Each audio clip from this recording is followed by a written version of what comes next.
अस्सलाम वालेकुम दोस्तों, मेरा नाम है हसीब शफकत और आप देख रहे हैं हंसी टीवी।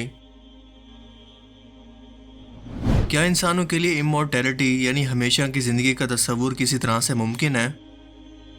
दोस्तों, हमेशा से ज़िंदा रहने का ख्वाब इंसान हज़ारों सालों से अपने चश्मे तस्वुर के अंदर देखता आया है और ऐसा उसके लिए सोचना एक बिल्कुल कुदरती अमर है, क्योंकि इंसान हमेशा से ज़िंदा रहना चाहता है, इस कायनात के राजों के बारे में जानना चाहता है, जिसका सबूत वो आब हयात जैसी कहानियों के अंदर अपनी इस ख्वाहिश का इजहार करता चला रहा है।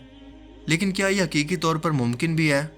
आज की इस वीडियो में हम यही जानने की कोशिश करेंगे कि क्या इंसान हमेशा की ज़िंदगी यानी कि इमॉर्टैलिटी को किसी तरह से हासिल कर सकता है, फिर चाहे वो साइंस के अंदर एडवांसमेंट की सूरत में हो या फिर किसी आब हयात जैसे पानी की सूरत में। अगर ऐसा मुमकिन है तो कैसे, और अगर ये मुमकिन नहीं है तो ऐसा क्यों है, जो कि यकीनन आपके ज़हन में पैदा होने वाले कई सवालात के जवाबात को वाज़े कर देगा। दोस्तों, ह्यूमन लाइफ एक्सपेक्टेंसी यानी कि इंसानी पैदाइश से लेकर इसकी मौत तक के मरहले का अंदाज़ा लगाने के लिए हमें सबसे पहले ये समझना होगा कि इंसानी जिस्म आखिर बूढ़ा होता ही क्यों है, जिसका जवाब हमें आज की मेडिकल साइंस ये देती है कि हर इंसान के जिस्म में जीन्स में मौजूद क्रोमोसोम्स इसके जिस्म की बढ़ोतरी के जिम्मेदार होते हैं, जो कि डीएनए के अंदर मौजूद होते हैं। यही क्रोमोसोम्स इंसानी जिस्म को अहकामात जारी करते हैं कि जिस्म के किस हिस्से को कब और कैसे बनाना है, जो कि हम अपने माँ बाप से इनहेरिटेंट यानी कि विरासत के अंदर लेते हैं। यानी कि इन क्रोमोसोम्स के अंदर ये इन्फॉर्मेशन सेव होती हैं कि हमारे माँ बाप की तरह ही हमारा जिस्म किस तरह से बढ़ेगा। क्रोमोसोम्स के शुरू और आखिर के अंदर एक कैप मौजूद होती है, जिसका मकसद क्रोमोसोम्स में मौजूद डीएनए को ढककर महफूज रखना है, जो कि कुदरती तौर पर मौजूद होती हैं। और इन्हीं कैप्स का ताल्लुक उम्र बढ़ने के साथ साथ लाइलाज बीमारियों के साथ भी है,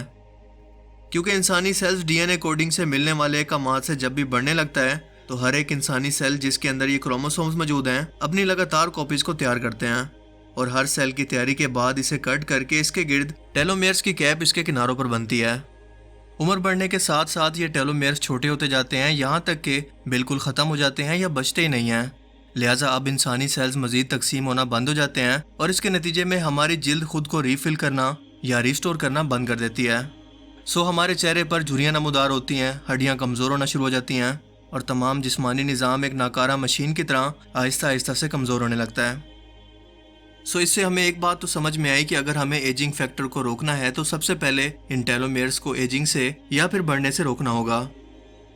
बरतानिया की यूनिवर्सिटी ऑफ ब्रिंगटन के प्रोफेसर्स का कहना है कि उन्होंने चूहे, मक्खी और दूसरे जानवरों पर तजर्बात करके इनके जीन्स के अंदर मौजूद टेलोमेयर्स को रिकवर करने के काबिल हो चुके हैं, जिससे तजर्बात के दौरान इनकी उम्र कई गुना बढ़ गई।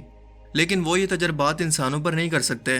क्योंकि इंसानों के क्रोमोसोम्स और डीएनए का स्ट्रक्चर जानवरों से बिल्कुल मुख्तलिफ है। और दूसरी सबसे अहम वजह यह है कि इंसानी उम्र बढ़ने का ताल्लुक टेलोमेयर्स के अलावा कई हज़ार दूसरे फैक्टर से भी है। इसीलिए अगर हम एक फैक्टर को कवर कर भी लें तो बाकी तकरीबन 14,000 फैक्टर मजीद हमारे मुंतज़िर हैं। यानी कि बायोलॉजिकली तौर पर यह इंसानी समझ और हद से बाहर है, जो कि किसी सूरत मुमकिन नहीं। कुदरती तौर पर सबसे ज़्यादा इंसानी उम्र रखने का वर्ल्ड रिकॉर्ड जो Guinness book of world record के मुताबिक मौजूद है, वो फ्रांस की जेनी लुइस नाम की एक औरत के पास है, जिसकी 4 अगस्त 1997 को 122 साल और 164 दिन की उम्र के अंदर मौत हुई, और ये औरत अपने बच्चों से भी एक लंबे अरसे तक जिंदा रही। 2011 में एक साइंटिफिक रिसर्च ने यह बताया कि तरक्की याफ्ता ममालिक मसलन जापान, अमेरिका और कनाडा में अच्छे लाइफस्टाइल, माहौल, खुराक और सबसे बढ़कर अच्छी मेडिकल सहूलियात की बदौलत लाइफ एक्सपेक्टेंसी सबसे ज़्यादा है। सबसे पहला नंबर जापान का है, जहां लोगों की आमतौर पर उम्र 80 से 85 साल है, और यही नंबर कनाडा के अंदर भी हैं, और मर्दों की निस्बत औरतों की उम्रें ज़्यादा लंबी पाई गई हैं। 19वीं सदी के बाद ह्यूमन लाइफ एक्सपेक्टेंसी का ग्राफ हमें ऊपर को जाता हुआ दिखाई देता है, जिसकी वजह मेडिकल साइंस में तरक्की, अच्छी न्यूट्रिशन और अच्छे माहौल के असरात हैं। और आज हम उसी टाइम के सबसे अच्छे दौर के अंदर मौजूद हैं, जहां इंसानों की एवरेज मैक्सिमम लाइफ एक्सपेक्टेंसी 115 साल है। क्योंकि अगर कोई शख्स नॉर्मल इंसानी उम्र की हद यानी कि 85 साल को क्रॉस कर जाए तो बहुत हद तक इस बात के चांसेस हैं कि वो 115 साल तक की आइडियल उम्र को हासिल भी कर सकता है। लेकिन अगर बात की जाए 120 साल की उम्र की, तो वो आज की भी जदीद मेडिकल सहूलियात के साथ हासिल करना आज भी मुमकिन नहीं है, क्योंकि 19वीं सदी तक इंसान अपने जिस्म की बर्दाश्त यानी मैक्सिमम आउटपुट यानी कि 120 साल को पहले ही देख चुका है, जो कि वक्त गुजरने के साथ साथ मुसलसल कम होती जा रही है। आज से हजारों साल पहले इंसानों की उम्र सैकड़ों नहीं बल्कि हजारों सालों तक भी हुआ करती थी। جیسا کہ اسلامی روایات سے ہمیں پتہ چلتا ہے کہ حضرت آدم علیہ السلام جو کہ تمام انسانوں کے باپ ہیں، ان کی عمر 1000 سال تھی، اور پھر حضرت نوح علیہ السلام کی 950 سال، اور یوں بدتریج آنے والے پیغمبروں کی عمریں مسلسل کم ہوتی گئیں، اور آج امت محمدیہ کی عمر آج کے موجودہ دور کے اندر وہی ہے جو کہ آخری نبی حضرت محمد صلی اللہ علیہ وآلہ وسلم کی آپ کے وصال کے وقت تھی، یعنی کہ 63 سال۔ میڈیکل سائنس چونکہ اب تک ڈی این اے کوڈنگ کو ٹھیک سے سمجھ نہیں پائی، اسی لیے سائنس آج کے دور کے اندر ڈی این اے کو موڈیفائی یا اس کے اندر کسی بھی طرح کی تبدیلی کرنے کے قابل نہیں ہے، لہٰذا ہمیں امورٹیلٹی یا ہمیشہ کی زندگی کو حاصل کرنے کے لیے کوئی اور راستہ تلاش کرنا ہوگا۔ بہت سے سائنٹسٹ کا آج بھی یہ دعویٰ ہے کہ 2050 تک انسان اس قابل ہو جائے گا کہ ہمیشہ کی زندگی کو حاصل کر سکے، لیکن فزیکلی طور پر نہیں مگر مشینی طور پر، کیونکہ جس طرح سے آج ٹیکنالوجی ترقی کر رہی ہے، انسان آج اس قابل ہے کہ انسانی یادداشت اور اس کی صلاحیتوں کو کمپیوٹر کے ذریعے ڈیٹا کی صورت میں ڈاؤن لوڈ کر کے محفوظ کر لے، اور پھر بعد میں اسی ڈیٹا کو ایک مشین یعنی کہ روبوٹ پر اپلوڈ کر دے۔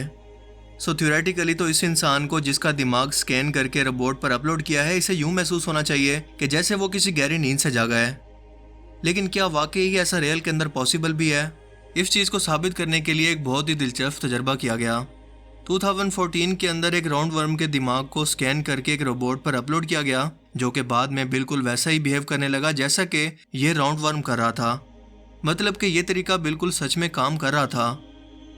سو اس کے بعد امریکہ کے ایلن انسٹیٹیوٹ کے سائنٹسٹ نے ایک چوہے پر اسے آزمایا اور اس کے دماغ کو سکین کر کے کمپیوٹر پر ڈاؤن لوڈ کر لیا۔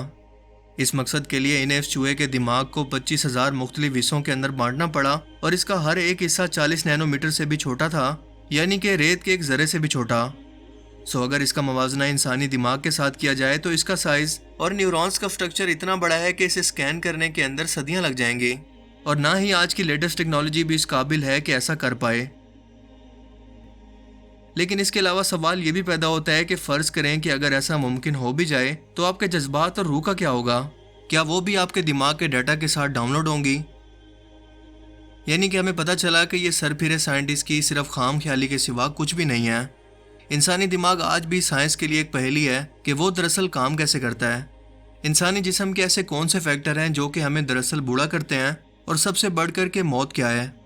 بہرحال اس پر مسلسل کھوج چل رہی ہے تاکہ نئی آنے والی لا علاج بیماریوں اور انسانی عمر بڑھنے کی رفتار کو ختم نہ صحیح مگر کم تو کیا جا سکے، جیسا کہ سمندر کی تہہ میں موجود ایک جانور یعنی کہ امورٹل جیلی فش کرتی ہے،